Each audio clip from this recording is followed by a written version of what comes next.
Laguna naman, mahigit 20 tuko ang nasagip ng mga otoridad bago pa ito maibenta. 12 tao na sangkot umano sa iligal na bentahan ang inaresto.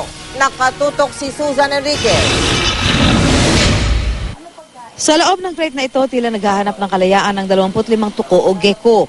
Nakuha ng mga tauhan ng San Pedro, Laguna Police ang mga tuko sa bahay ng isang nagngangalang Eduardo Junio sa Barangay Cuyab pasado 1:00 ng hapon kanina mula sa isang tip o tawag sa kanilang himpilan. May mga tao na doon nga sa lugar sa Barangay Cuyab nagsumbong din sa atin. Tumawag po dito na meron nga mga tuko silang naririnig doon sa lugar na yon. So immediately, yun na po yung pinuntahan po ng ating mga pulis.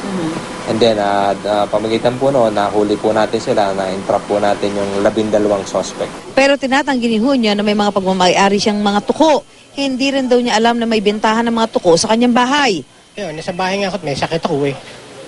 Hindi mo po sa bahay niyo? May sakit naman ako, nasitaas ako. Wala mo alam, nagkagulo na pala. Gayunman, arestado pa rin si Junio pati na ang 11 taong tinukoy na nagmamayari umano sa mga tuko. Tumanggi ang ibang suspect na magbigay ng pahayag o magbigay ng impormasyon tungkol sa mga nakuhang tuko.